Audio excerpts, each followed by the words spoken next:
to listen to it later. So we'll now get started with the webinar. Welcome to The Power of Creative Thinking, Working Within and Around Challenging Institutional Frameworks, which is co-hosted by the Water and Sanitation for the Urban Poor, known as WSUP, and the USAID WASHplus project. We'll have two panelists today who will each speak for about 10 minutes. Then we'll have a brief panel discussion with our presenters and two panelists, then followed by a Q&A, which Guy Norman from WSUP will facilitate. So I will now turn the webinar over to Guy Norman, who's Head of Evaluation, Research and Learning with WSUP, who will share some background about the webinar and then introduce the speakers and panelists for our session. Guy? Hi, thanks Patricia, and good afternoon to everybody from London here in the UK. It could be good morning or good evening in other parts of the world. So as Patricia has said, my name is Guy Norman. I'm with Water and Sanitation for the Urban Poor. I'm going to be moderating this session today. And the session, as you all know, is going to be around how we can achieve effective water, sanitation and hygiene improvements in contexts in which the institutional framework is flawed, or challenging, or not as good as we'd like it to be.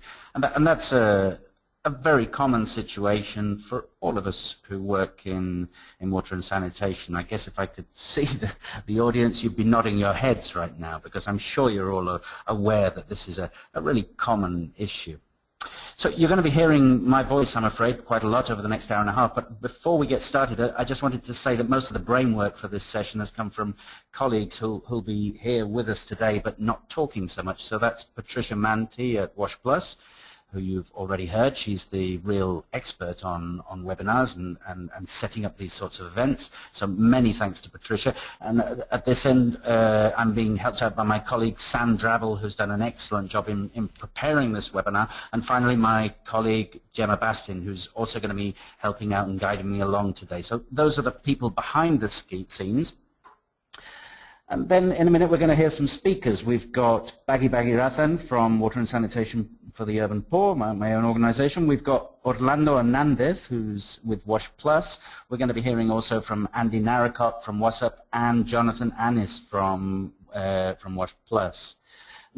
And I just wanted to point out that all of these speakers are going to be referring primarily to experience they've obtained in projects funded by USAID. So as ever, we're very grateful to USAID for providing the finance for these projects. And it may sound like a cliche, but without the ongoing support of USAID, we really wouldn't have been able to do the stuff that we're going to talk about today.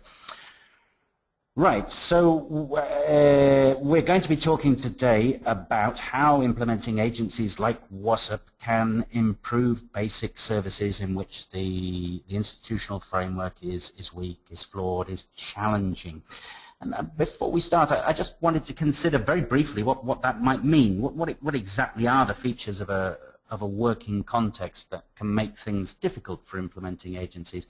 And I think all of us here know some of the common issues. So, for example, we may be in a situation in which the authorities who are theoretically responsible for water and sanitation may simply not have the capacity or the resources to deal with the issues. That's a common issue that many of us would see in many urban situations, many rural situations.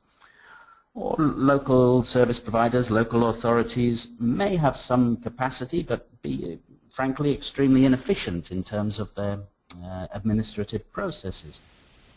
Or we may be in a situation where there's a lack of government regulation around pit emptying, for example, or around water quality. So these are all difficulties. How can we work in contexts where the framework is difficult in this way? Should we be looking to work around, work outside the institutional framework, or work in some way within it? And that's a sort of a rhetorical question, because I don't think anyone today is going to argue that we should be working outside of these existing frameworks. All of us, I think, are going to be arguing that we should, to the maximum degree possible, be working with the local institutions. There are very obvious reasons why that's critical. Okay, so that's a brief discussion of what a flawed or a challenging institutional framework might look like, might be, and we'll certainly be coming back to that in the discussion.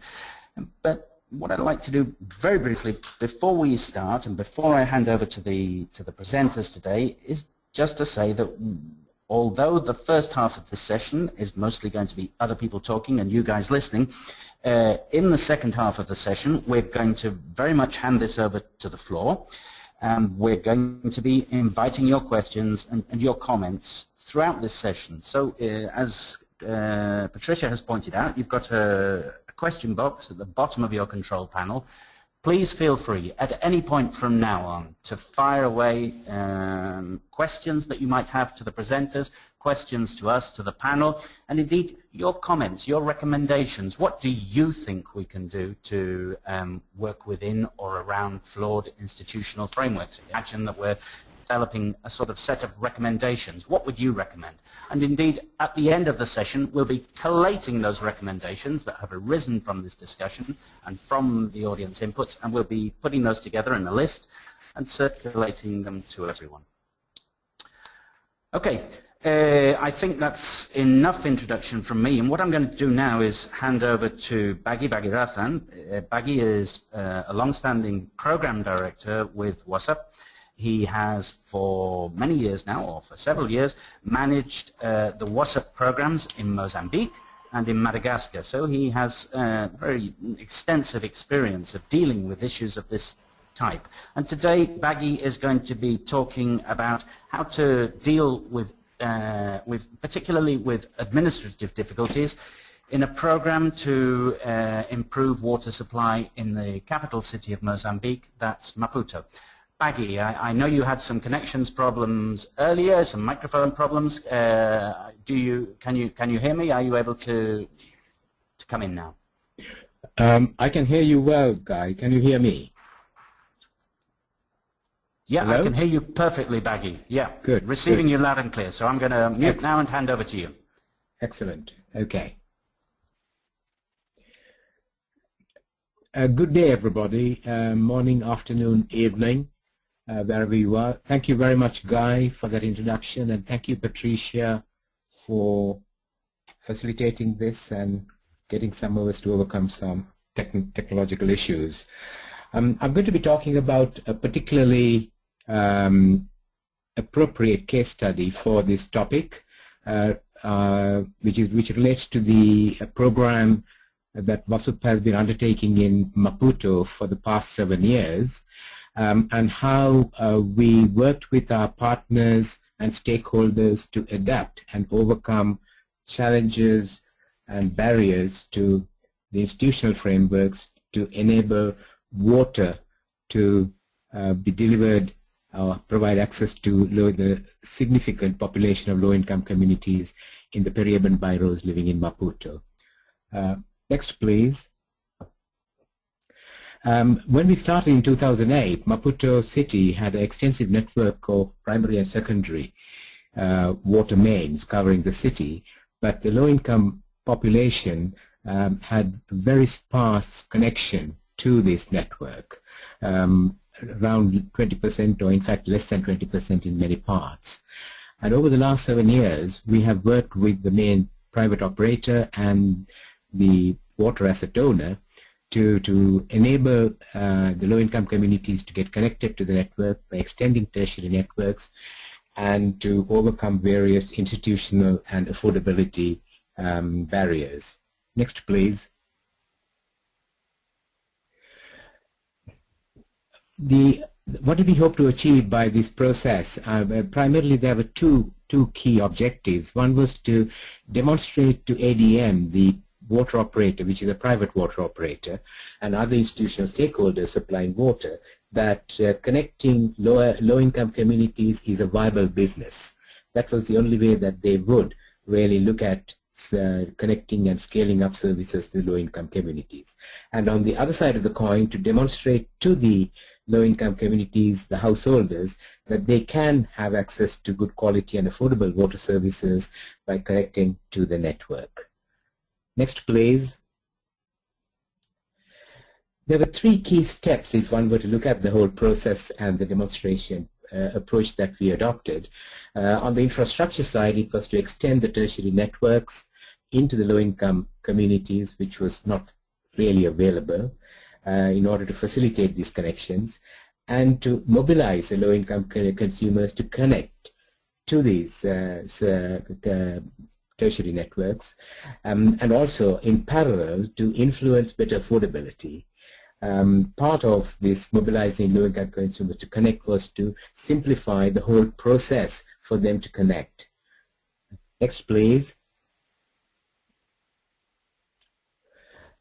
Extending the tertiary networks, sounds a simple enough infrastructure arrangement and solution, but in fact there were many challenges which sort of inhibited, or one of the reasons why these were not done before, and it was partly due to the congested nature of the communities and the need to get these networks into these communities in areas where access is limited, and in order to design these in the proper way and to ensure that they do reach all parts of these low-income communities, which also meant, of course, working with them, which meant, of course, having to do this in a very organized consultative process where both sides partook in this whole process. And then part of this whole demonstration approach was that we have also actually strengthened the skills and capacity of the institutions to undertake these type of network improvements in the best possible way. Next, please.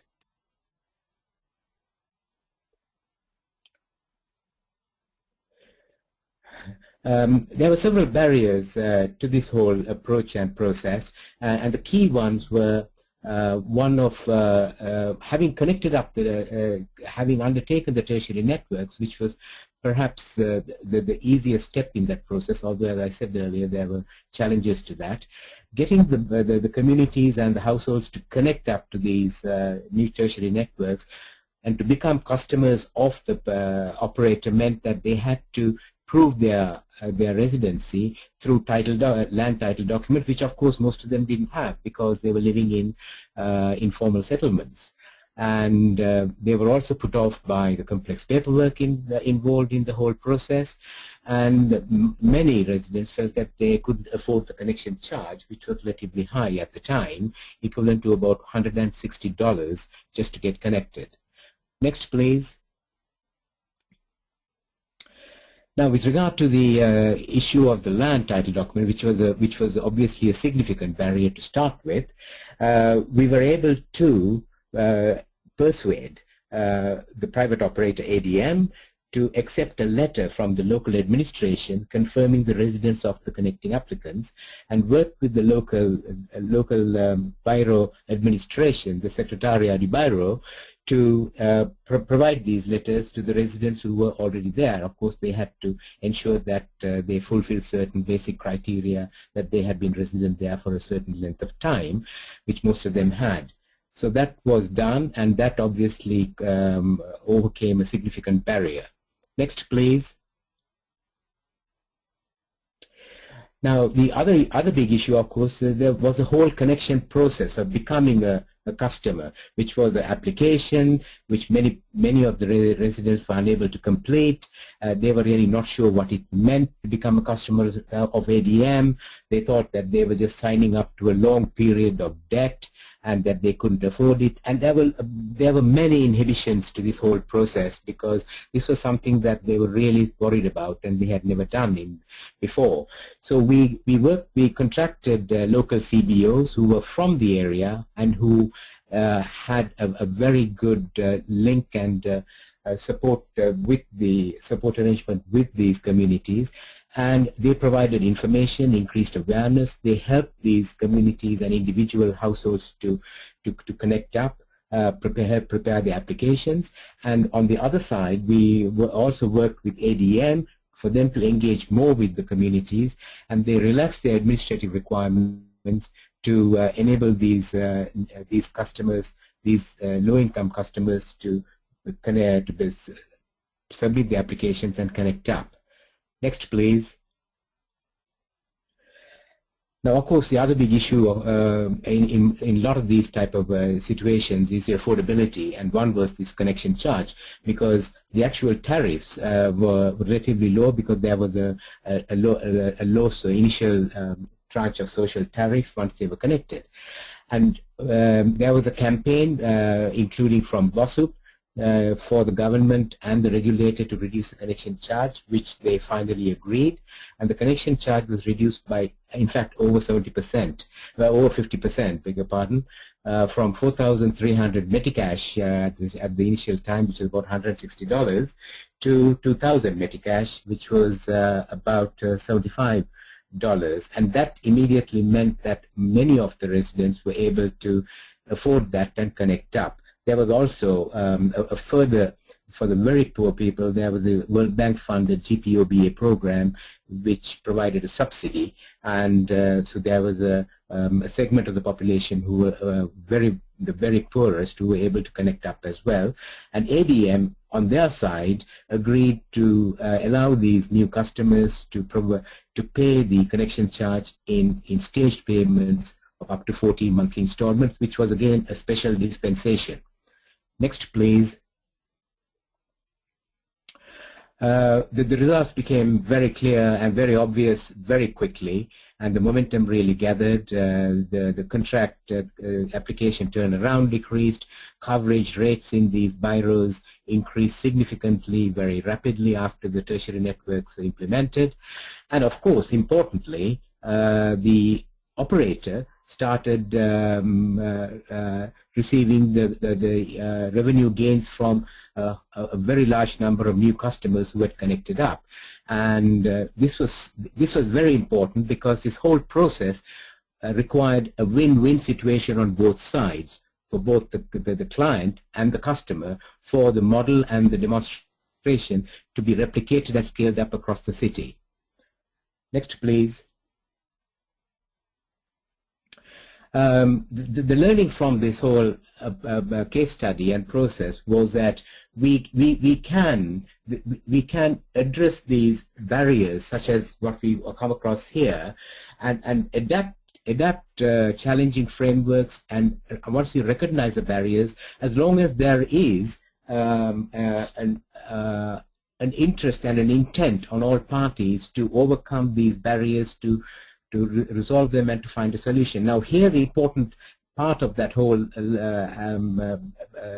process of overcoming the barriers was that both sides of this process, i.e. the low-income communities on the one hand, who were the new customers, and the operator and the asset owner, both benefited from this whole model and the demonstration. And that meant that they were willing to join this and overcome the barriers and work towards improving the services, and that we can find creative solutions in order to minimize the burden. But it's important that there needs to be support provided both to the utility as well as the low-income consumers to bring these solutions into practice. And once the demonstration and the process and the approach works, it just takes off, as we've seen in Maputo. What's happening now is WSUP actually can almost stand aside as ADM and feedback just continue to replicate and scale up services to a significant part of the low-income communities in the peri-urban boroughs, where the connection, the new connections have increased from some 120,000 4 years ago to something around 180 to 190,000 now. Thank you. And I think that's the end of my slides. Thank you very much, everybody, and I hope that was of some interest to you, and look forward to any comments or questions that you may have later. Thank you, Guy. Over to you. Baghi, thank you very much for that. That was excellent. Thank you. I found that really very interesting. Thank you. If anyone's wondering, Baghi's accent is, I think, of Sri Lankan origin. So that was wonderful. Thank you very much. If anybody has any questions for Baghi, that could be clarification questions or any other type of question or comment, please do send them in to us through your question box, and we'll come back to those in the second half of this webinar. Now, in a second, I'm going to hand over to our next presenter. That's the remarkable Orlando Hernandez, Senior Monitoring Evaluation Specialist in WASHplus. But before I do that, for anybody who's just joined us, I'd just like to very briefly summarize what I think are some key points from Baghi's presentation. Baghi here has talked about experience with water supply in Maputo. I think this was quite an unusual program in that the aim was to get individual household connections in low-income communities. Now, I think that the institutional framework for water supply in Maputo is not what we might consider to be severely deficient. There's a serious utility and a government that's seriously committed to service improvements, but there clearly are some issues here, and there have been some institutional challenges here around land titles and around slow and difficult processes to apply for connections. I guess those are especially difficult if you're a poor and not very literate person living in a low-income district. So I'm going to rather boldly suggest a single-line conclusion from what Baghi has been saying, which is that one way we can be dealing with the types of challenge that we're talking about today is to help people overcome administrative barriers. So if you've got any comments on that, if you disagree with me, fire away in the question box. We'll come back to that later. Now, I'm going to hand over now to our next presenter, as I say, Orlando Hernandez, Senior Monitoring and Evaluation Specialist in WASHplus. And Orlando, I think, is going to talk about some fascinating experience in Madagascar. Orlando, can I hand over to you? Hello to everybody. Thanks for joining. I think that we have a large group, and I hope this is of interest to you. So I'm affiliated with the USAID-funded WASHplus project, as indicated earlier, and I work for FHI 360, who is in charge of implementing this project with different partners, WSUP being one of them. Next, please. So I will be talking about our experience over the past few years in Madagascar, which is not very far from Mozambique. The Madagascar experience is different from that of Mozambique, it has been described, because we covered a larger geographic area and it's also wider in scope. And it has been implemented during two different political climates, before and after a coup. And I will try to address the institutional challenges of changing partnerships, moving from the central to the local government, and dealing with the local government requirements to provide services. So when we worked with the central government, our focus was on schools and health centers, as well as with the general population through collaboration with government outreach workers. Once we stopped working with the central government, there was a change in focus, and we had to identify what program to implement at the local level and in which sites. I will then address my presentation by dealing a little bit with some background, providing some background, going more into what kind of partnerships changed, and also how that allowed us to provide sustainable service delivery. Next, please. So we worked in Madagascar using several approaches. One is which we call using the multiples, and I think that in the next few slides that will become obvious, because we had multiple interventions, we used multiple channels to convey our messages. We had multiple partners and multiple levels, the central and the local level being an example. We also were working under a wash everywhere approach. We were not only targeting households, and as I mentioned before at the beginning of the program, we were targeting schools, and we had this approach which we called wash-friendly schools. We also targeted health centers, markets, transportation hubs, and so on. And then there was a concern, there has been a concern with sustainability, and this was done both through advocacy and capacity building. Next, please.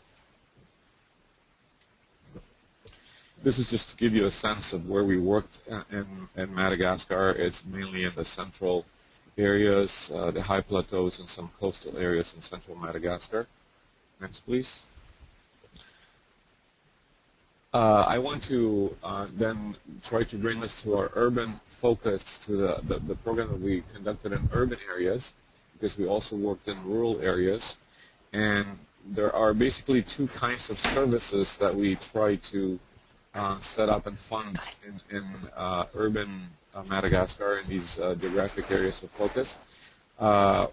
One was what we called wash blocks, and these are basically for-fee wash services where people can come and use the toilets or use showers, use urinals, but also buy water and buy some hygiene products. We also had standalone water points. And we used two principal mechanisms to be able to implement our activity or activities. One was to work through public-private partnerships and also to try to deal with sustainable services, and I'll go into a little bit into our technical assistance to try to make those services sustainable. Next, please. So this will give us an idea of what happened in phase one, and this is a, wait just a minute, yes, thank you. This will this is telling us the kinds of partners that we were working with, and of course we had international agencies like UNICEF and a fund that existed in Madagascar at that point. We also worked with multiple community-based organizations that you can see on the right side of the screen, and we also worked with some USAID partners that were implementing also different projects. And come 2009, there is a coup, and then you will see that our partnerships switch. And I think that because we were working with this approach, which we call the multiples, which is in fact a systems approach, and we were trying to get as many as people working in the WASH sector involved, we were able to switch gears and continue to fulfill our mandate. Next, please. Keep going. Yeah, there you go. So in phase two, then, what we see is that we begin to work with the local government, both including the mayor's office and the municipal council. Next, please. But we also were able to bring in the private sector, and we're talking about producers, vendors, and financial institutions, and through some public-private partnership. Next, please. One of the important challenges in the case of Madagascar to be able to do this switch is connected with the legal framework that exists in Madagascar. So the water code, the Malagasy water code, basically allows districts to take charge of water supply and sewage systems that exist in their jurisdiction. And it also allows for those districts to pass on that responsibility delegated through other operators through different kinds of legal arrangements, management contracts, leases, or concessions.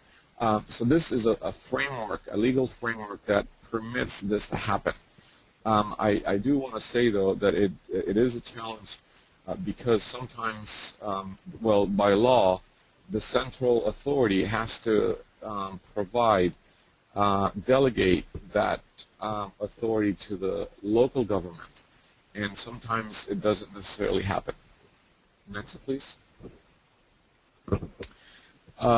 So then what happens is that we focused on some of these services, mainly the wash blocks and also the water points that I mentioned before.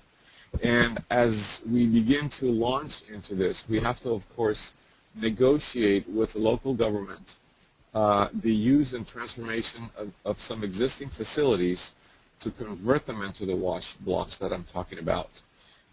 We also had to negotiate with the local government what kind of fee or tax to pay for the use of those facilities, for what length of time, be it 2 years, 3 years, etc., and what would be the roles and responsibilities? What would be the role and responsibility of the local government? What would be our responsibility, and so forth?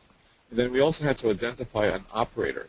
And the operators that we're talking about are not necessarily classical operators. You do have the private entrepreneurs, of course, but you could have other organizations like the Boy Scouts that could become involved and become an operator. And then, of course, once that operator has been identified, you have to negotiate a contract and then sign it with the conditions for implementation. We also have to work with the local water authority, which in the case of Madagascar is called Jirama, and we have to get the, of course, the water services connected. I should say that that's important. And in some cases, Jirama was not able to provide water all the time, but the wash blocks need to be operating permanently, and so investments had to be made kind of last minute to be able to create water tanks so that you could accumulate the water and be able to continue to provide the services. So to make it work, then we also continue to provide support to the operator, including some sustainability support. Next, please. We, in the process of implementing the program, maybe 1 year or so into having the wash blocks open, of which you can see a picture here, we developed a sustainability checklist to be able to understand to what extent the elements for sustainability would be there, so that if we were going to come up with an exit strategy, we have to leave something behind, and we have to make sure that whatever elements were important for sustainability will stay in place. Here are the elements of the sustainability checklist that we developed, dealing with governance, operational sustainability, financial sustainability, environmental sustainability, and social sustainability, which in this case pertains to how we engage the customers in the process. Next, please. This just gives you a sense of the kinds of scores on a 100% scale that were obtained by the 9 or so wash blocks that we were working with. And you can see that I have tried to circle in red some of the points that need to be improved as we tried to exit. And of course, environmental sustainability was an issue, financial sustainability, some operational sustainability, and of course some social sustainability. Next, please. We were able to provide technical assistance to modify whatever needed to be modified to address these shortcomings in the different areas. I don't want to burden you with how we did this and so forth, but this is to illustrate the point that we were able to then, we did a second measurement after about 1 year of providing technical assistance to the different wash blocks, and here you have a sense of what happened in terms of the management scores. So there is an improvement on management, but there's also an improvement on all the different elements of the sustainability checklist. Next, please. So in terms of lessons learned, the fact that we had this systems approach in that we had multiple partners, we were able to switch gears and continue to fulfill our mandate, indicating that cross-sector collaboration is possible. We were able to improve access to both services and products. You were able to develop a relationship with the local government and bring in the private sector as important partners in the process, and also learn that sustainability support is crucial even when you have already implemented the activity, so don't let people alone. Continue to provide that support and provide for that exit strategy to be successful. Thank you.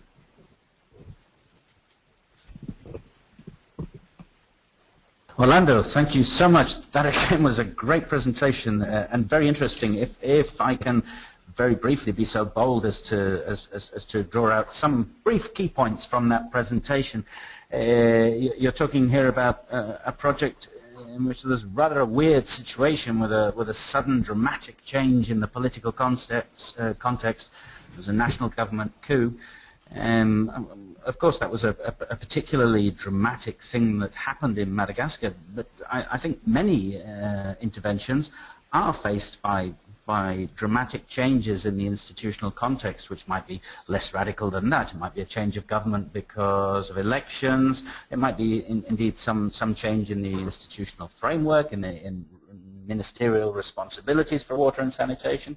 It might even be some change in the funding status of a project. So I think that's very interesting, and I love the way you talk about switching gears to adjust the multiple partners you're working with to adjust to the new situation. So that was great and really very interesting, I think, for all of us. And you talked there in some detail about how this project worked with local government to define roles and responsibilities, and particularly in line with your particular focus on sustainability. So I encourage anyone in the audience to fire away with any questions you might have to Orlando, and we'll come back to those at the in about 15 minutes, I guess.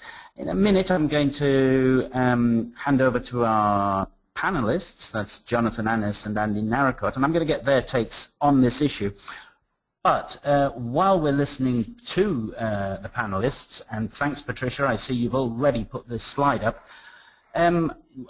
we're still very happy to keep receiving questions, to keep taking questions, but we also want you to start thinking about what you can recommend to us. So we've got we're in a strange situation here. I don't see who I'm talking to.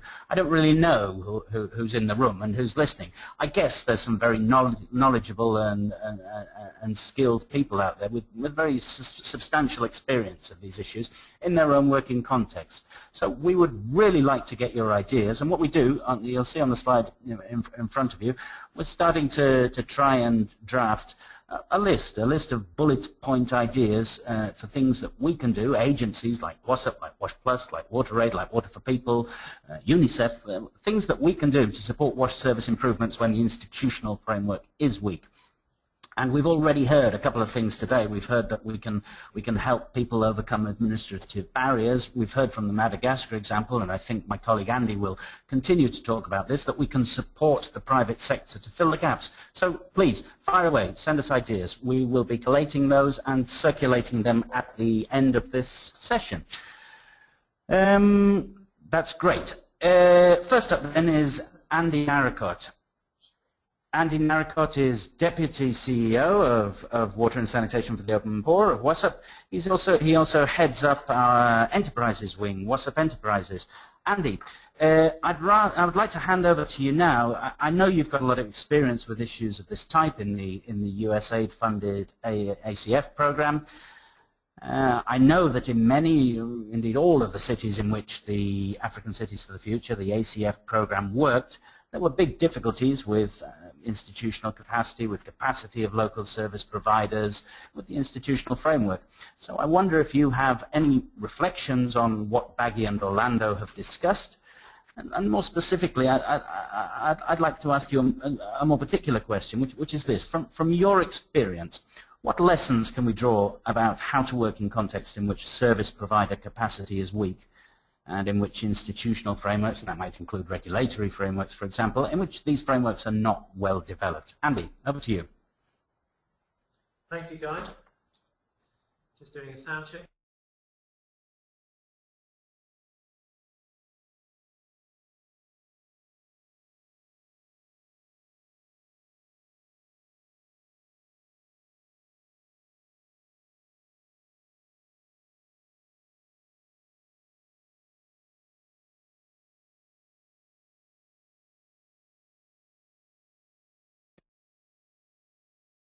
Bear with us 1 minute. We think there may be some problem with Andy Narracott's connection. So we're just going to resolve that right now, and I'm going to ask Andy to start again. He's been going for about 10 seconds, but he didn't say anything critically important yet. So Andy, over to you again. Thank you, Guy. Right, so starting again. Thanks very much, Guy. So as I said, I've had the experience of working for several years on the USAID-funded African Cities for the Future program, where across 6 cities in Africa we've confronted many of these weak institutional frameworks. And while very frustrating at times, I could see many opportunities for how the private sector could overcome some of these barriers and make a more lasting impact on the lives of the poor. So as such, I would maintain that the private sector is the most promising vehicle for achieving universal service in a city, and particularly when government capacity is weak. So I could think of many things here to back up that claim, but I think the one thing that stands out most of all is the fact that the private sector will continuously drive for efficiencies because they want to achieve a greater profit. So it's very straightforward with the private sector, and by that I mean there is no political interference, there is no mixed agendas. It's very simple with the private sector: achievement of profit. So, for example, take a delegated management arrangement, and this I mean, whereby a utility, a water utility, delegates responsibility to a private company to provide a service in a certain area. So that company would have taken on this contract and taken on some risk and investment of their own capital. So they're keen to derive profit from this arrangement. So they may, for example, they may see leakage in the system as reducing their profit potential, and then they may embark on a maintenance program to fix those leaks. So the private sector is, in the end, striving to increase profits and service levels by reducing those leaks and, in effect, getting a better quality of service for the end customer.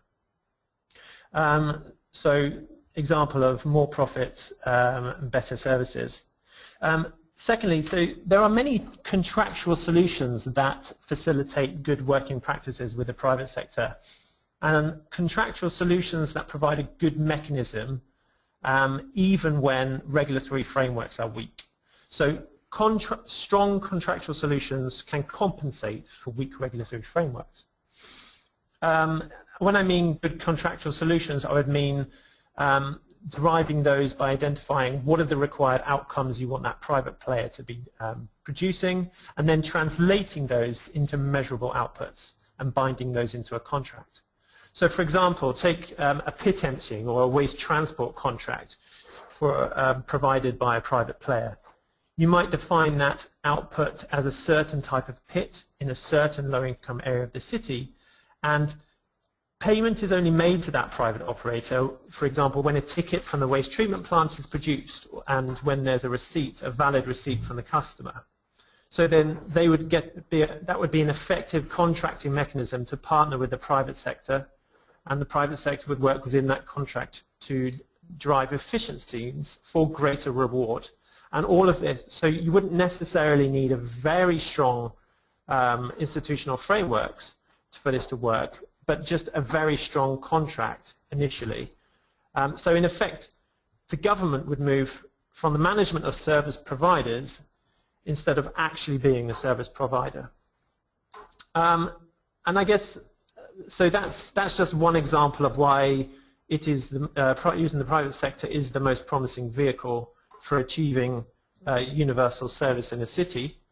And that's, I would say, that's from my take on being involved in the ACF program to date. Thanks for handing over to Guy. Okay, we're doing this the old-fashioned way with handover of the headset. Andy, that was great. That was very interesting. I loved your focus on the need to develop rigid, clear contracts which define relationships in these situations, the importance of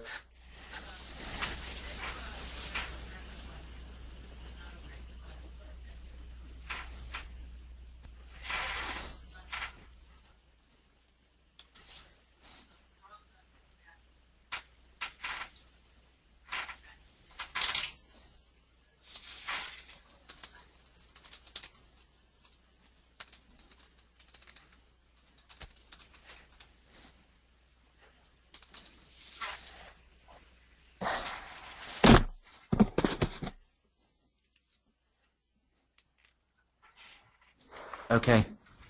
Okay. Andy, I think we've lost audio here. I don't know if people can hear me. Yes, we Yeah? can hear you. Audio is now back. I think we lost audio since Andy Narracot's presentation. So my apologies to everyone in the room. We're now back, I think. Andy, I'm going to do this very briefly. Thank you so much for your presentation. That was great. You very much put the focus on the importance of the private sector in filling the gaps that can't, at least presently, be, at least at the moment, be met by local institutions. And that was a fascinating presentation. I invite questions around that. We're getting lots of questions coming in and lots of very interesting recommendations. For example, Chris Seramet has sent in a recommendation: we can assist government with monitoring and evaluating WASH system functionality. So please do, all of you, fire in more recommendations. Thank you, Andy. I'm now going to hand over to our colleague Jonathan Annis. Jonathan is Sanitation and Innovation Advisor with WASHplus. Jonathan, I know Jonathan. Jonathan jets around the world. Oh, that sounds dreadful. He flies around in economy class, probably. He flies around to all sorts of care and WASHplus projects and resolves their problems on the ground. He's a very, he's a guy that has impressive on-the-ground experience of how to resolve issues in program management and program strategy. Jonathan is going to talk to us now about his feelings around this, his take on this issue. And Baghi here has discussed, Andy has put a particular focus on the importance of the private sector. But Jonathan, I wonder if I could ask you to come at this from a different angle, from another angle, and ask you to talk about how we can support local governments and other public or quasi-public institutions in contexts like this. Indeed, can we support them, or are they sometimes so dysfunctional that we have no real choice but to work around them? Jonathan, over to you. You've got about 5 minutes, I think. Okay, Guy, thank you very much, and I appreciate the very kind words of introduction. I'm sitting here in Washington, D.C. on the WASHplus team with Orlando and our other colleagues. My experience is really more from the rural sector, but I will try to shed some light on how I see these trying to work within institutional frameworks in the urban sector as well. I think that Baghi's very first slide, saying that the experience there for WSUP in Mozambique was a 7-year experience. I think that really speaks to me and probably a lot of us when we really recognize the time that it takes to really nudge along these reforms. Institutional reforms are very iterative and often very non-linear. And I would imagine that WSUP in the urban space, as we have found in the rural space, really needs that time. It may not always be 7 years, of course, but it's probably certainly more than 2 or 3 to really influence the types of impacts that Baghi described. And I think that recognizing that fact, I think that both from the donor community and then also us on the implementing side need to be overly cautious when we're designing programs almost externally, and we're coming in with preconceived ideas of maybe how a system will or won't function, and trying to establish certain benchmarks, certain indicators for success before we really understand the inner workings of the system.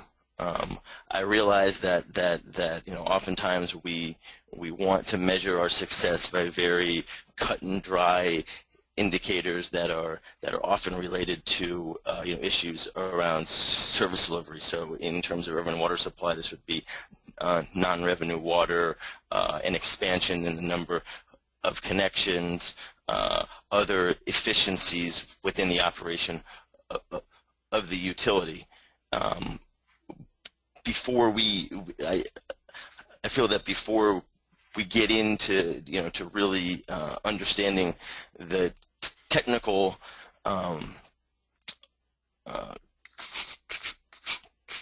constraints of how an urban service is working, there's also very much work that needs to be done around the social constraints, and those are very hard to really model and understand externally. So I would also say that understanding that that's where we need to come from, I think we sometimes almost have to pivot away from seeing this as a technical problem or as an issue that is a skill or a capacity that is lacking.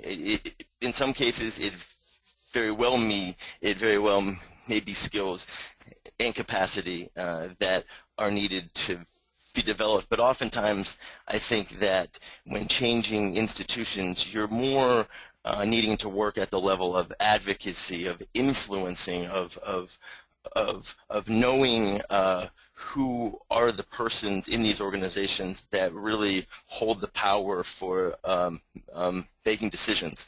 Again, establishing relationships, not just one-off kind of come in, come out, strictly just to build capacity, but really understanding the inner workings of these institutions, because oftentimes we see, and we're seeing it even here in the U.S., in the case of Detroit, Michigan at the moment, but urban water services specifically are very intertwined with local politics, and sometimes in the case of large capitals, of national politics as well. So trying to understand the political implications of what the advancements are that outsiders like ourselves are pushing is really important if we want to have our programs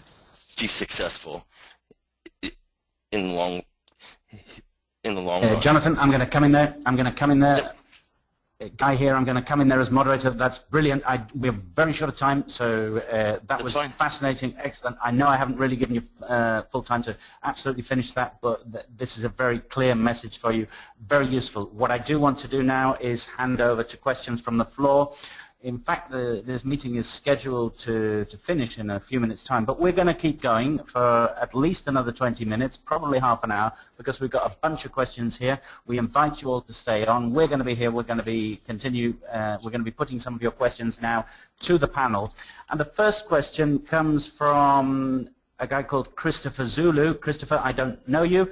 I'm not sure where you're sitting right now, but thanks very much for this question. This is a question, a clarification question for Baghi. Baghi, I hope you can hear me.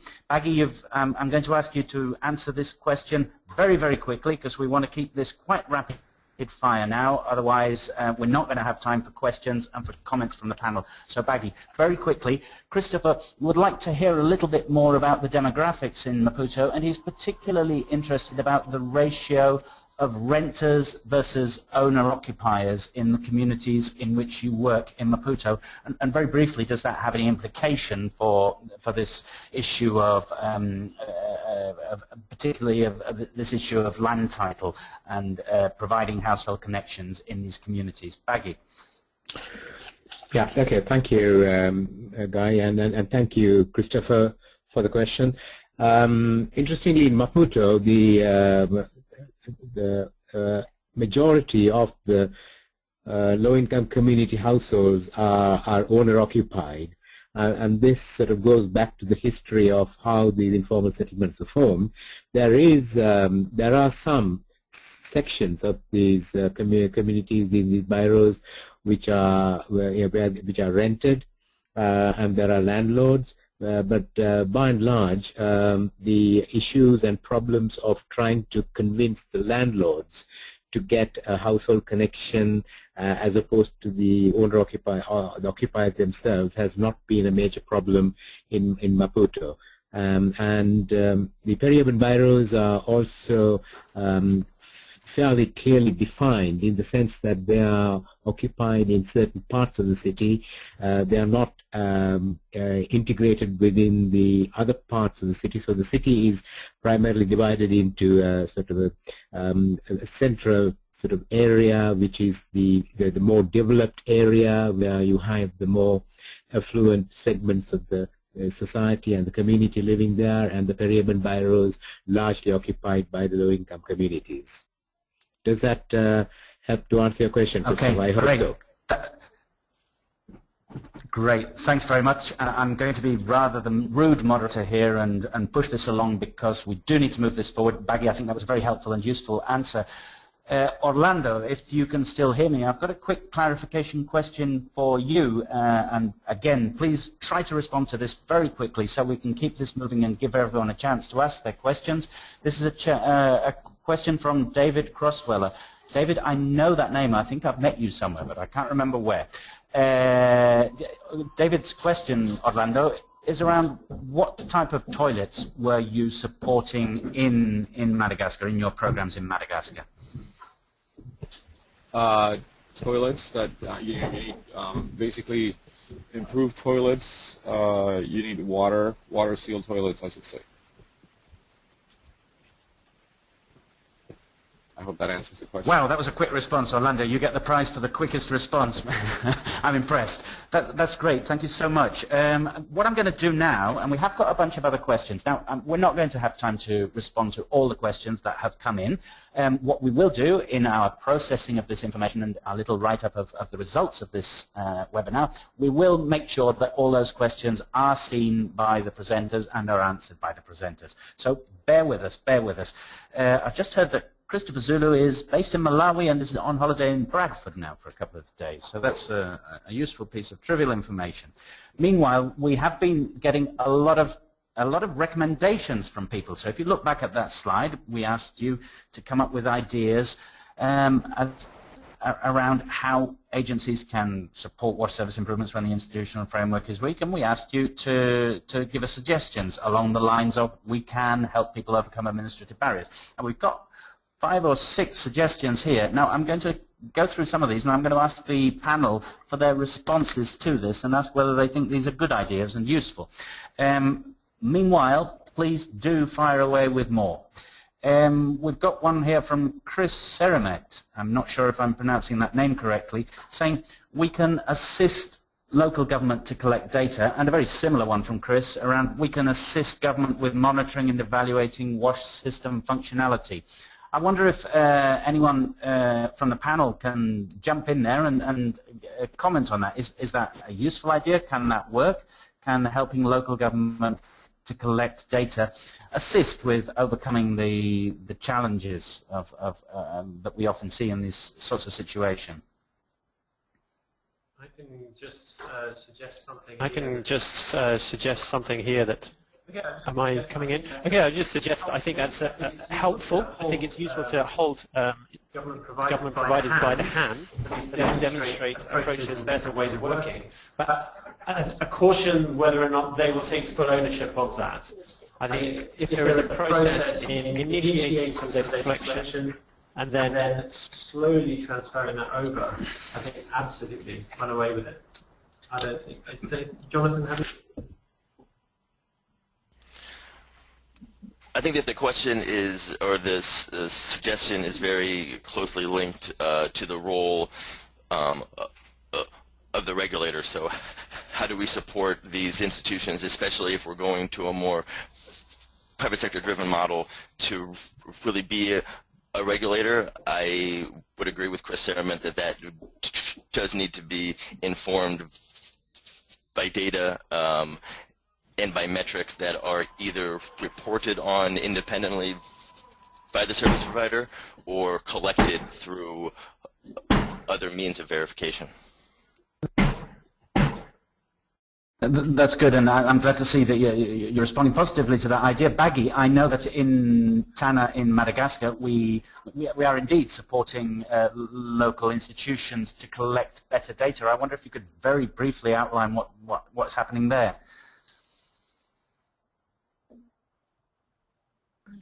Yes, Guy. In fact, we've actually achieved a fair bit of success on this in Madagascar, because we've been helping the local government, particularly within the central city, the main municipality, the CUA, to set up a monitoring and evaluation system. This is related to water.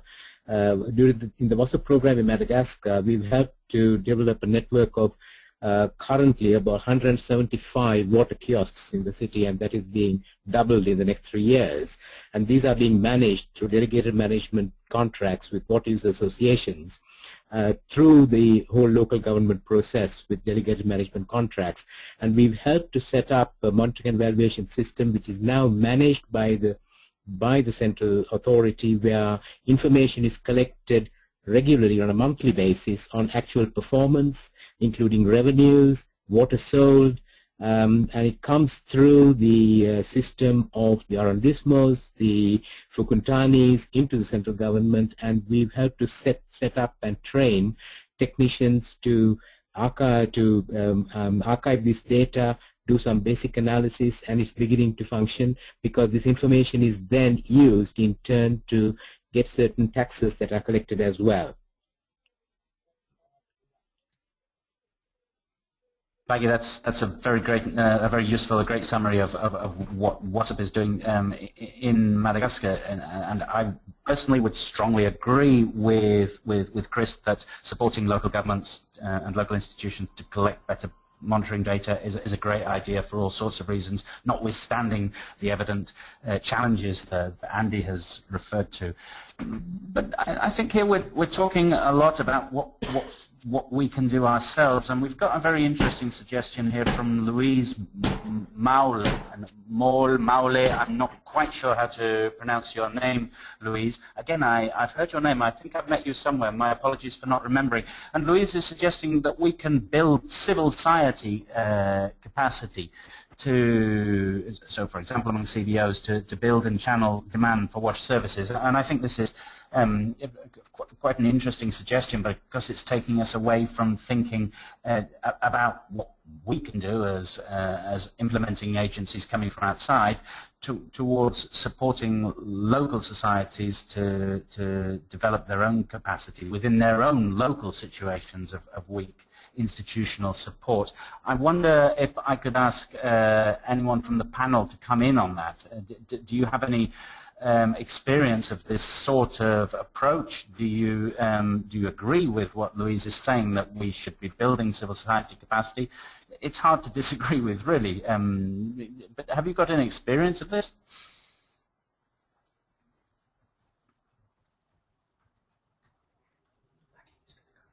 Baghi, I think, is going to come in, but we haven't got him yet. Hi, Baghi. Baghi, are you able to respond on this? Yes, yes, it's an interesting topic, really, and I think one which is really very relevant. And I think one of the important points on this, a wider point, is that there is no one-shoe-fits-all situation in this. We've got to work within the framework of each of the cities, their institutional framework, the communities that live in, and the way the communities are actually formed, and the way they live, and the arrangements of the geographical and physical arrangements. Now in Maputo, for example, we had a very good example where we have now, under the WASHplus program, developed a whole network of what we call communal sanitation blocks. And each of these blocks service a group of anything from 10 to 25 families, very clearly demarcated. And what one of the very successful arrangements on the management and operation of these sanitation blocks, which are a public asset, which belong to the municipality, but then delegated down to a community-based management committee who take responsibility for both the management and operation of this these communal sanitation blocks, but also each of these families contribute a monthly amount for its maintenance as well as the desludging of the septic tanks. And they do recognize this as their own asset. It's for their own benefit, and many of these have now been functioning for 3 to 5 years, and they've been an extremely successful model which is now being propagated and replicated right across the city. And this is the case of the communities being trained and skilled, developed to enable these services to be delegated and managed by the communities. And one of the other positives in this that we've actually promoted the involvement of women in these committees, and over 50% of these committees are led by women-led committees, and there is a significant women's involvement now in these communal blocks, wash blocks.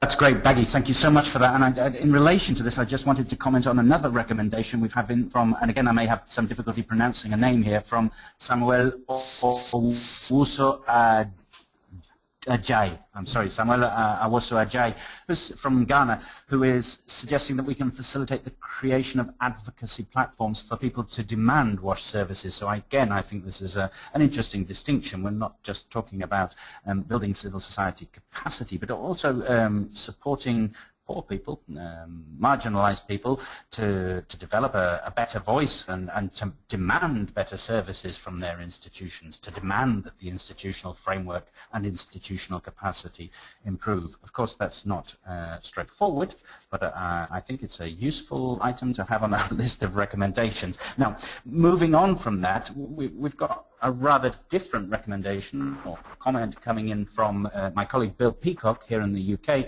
and he's suggesting that one useful way, one common problem arising in many of the communities in which we work, particularly urban communities, is the presence of cartels and mafia-like groups who control access to, particularly to water. And one of the things that we need to do in order to develop wash services better in situations of this type is to overcome the market distortions and the institutional distortions caused by the presence of cartels of this sort.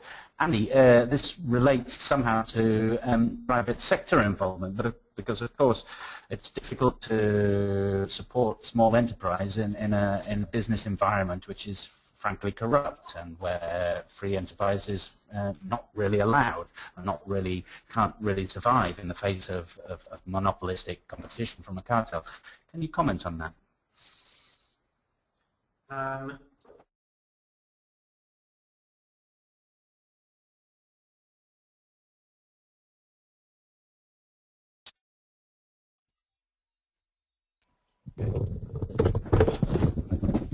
Hello, sorry, a bit of a technical glitch. So, good point, Bill. So, my comment on that would be there's been some good experience using delegated management contracts in areas where there's been water mafia and cartel, some cooperation, because with a delegated management contract, you might use someone within the community or people within the community to be the custodians of that branch line, perhaps, or that area. So they might have a better success at policing the line and reducing these informal barriers than any formal provider might have. So I think there's definitely scope to use a delegated management authority, but I absolutely agree. Some way to reduce those pressures from cartels and monopolistic, I can't say it, behavior, anyway, is definitely needed.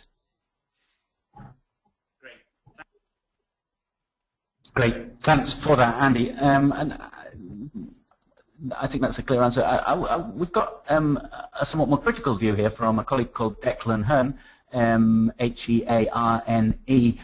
Again, Declan, I'm sorry, I don't know where you're calling from, so to speak, but I'm going to actually read out your comment verbatim, because I think it's quite an interesting comment, and I'm going to put this then to Andy and to Jonathan. So you're saying that it's a bit simplistic, the view that contracts and private sectors will solve all the problems, because most of these weak governments have very low capacity to draft fair contracts and end up in unequitable contracts with high profit margins and low performance targets. So who pays for this? Who benefits? I'm quoting from Declan here.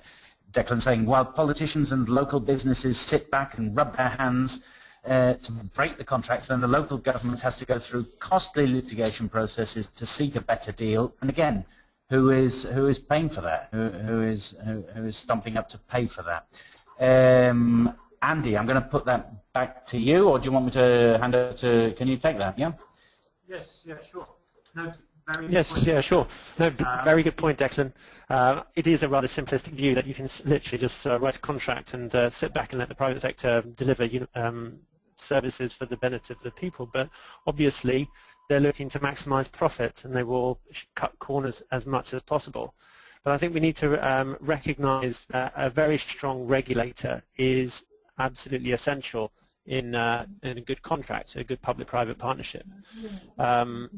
They are to quote a ex-lecturer of ours, of mine, the regulator is the referee in the football game. So without a very strong referee, they're just going to unleash bad behavior. That's correct. So no, absolutely. I think what I'm thinking about in setting up these contracts is perhaps, yes, external assistance. I'm thinking about how agencies can support WASH services. I don't think that government providers or service providers have the capacity to set up strong contracts, but they do need to have the capacity to manage those contracts, and that is definitely something that us as agencies can support in improving capacity. And then making, putting the effort in up front, the contract, the design of that contract in the first place, to make it less stick but more carrot, i.e. there's more incentives than penalties in that contract, would make more sense to me. I don't know if Jonathan has any comments on that. Jonathan, I would also like to hear what you're saying on that, because in a sense we're almost coming full circle, and Andy has pointed out that regulation is critical to function of the private sector in situations of this sort. Can you give us a rounding up comment on that to finish off this meeting today?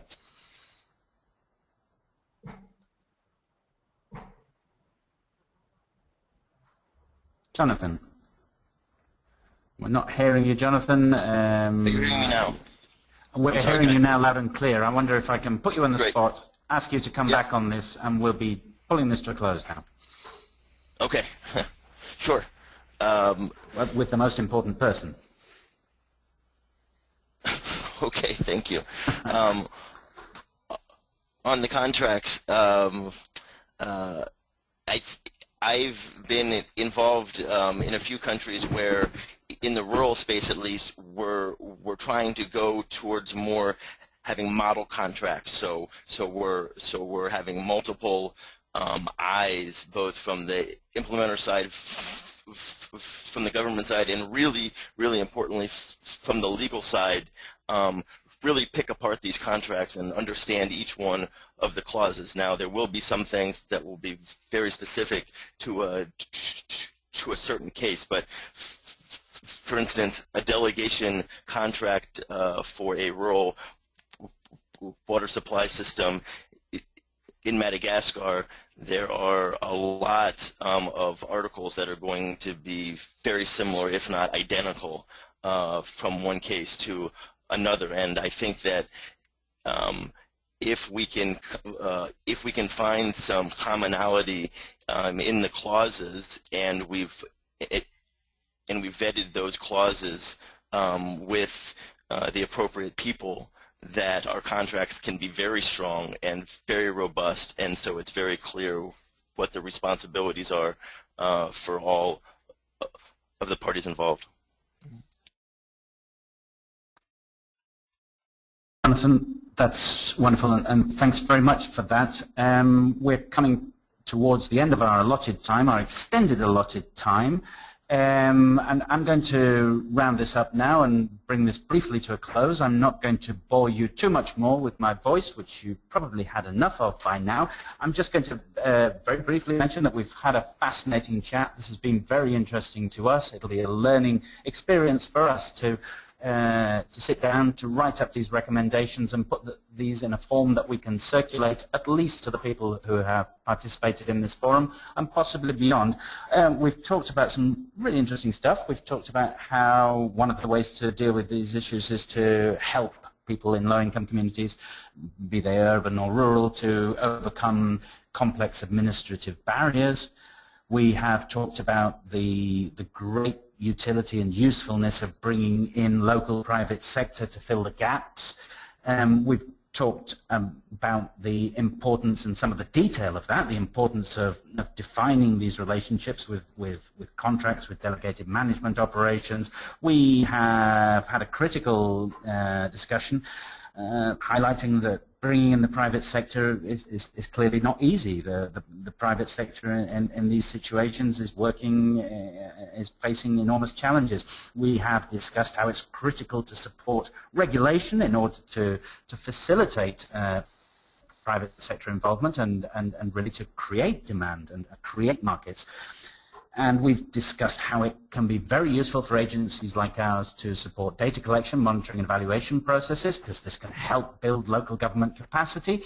And perhaps most interestingly and most fundamentally, we've talked about how we can support local communities to develop their own voice and to begin fighting themselves without our assistance, or at any rate alongside us, to demand better services from their institutions and better frameworks from their institutions. So for me at least, this has been very interesting. I want to say very briefly many thanks to the excellent presenters. So that's Andy Narakop from my own side, Baghi Baghirathan from here, also from WSUP, in particular to Orlando Hernandez from WASHplus and Jonathan Annis for his remarkable insights, also from WASHplus. I want to say thank you again to Gemma Bastin, to Sam Drabble, who've been supporting this here and have done a lot of the brain work to support the development and design of this session. And finally, and most importantly, I want to say thanks to Patricia Manti and WASHplus in Washington, without which this would never have happened. It was her driving force that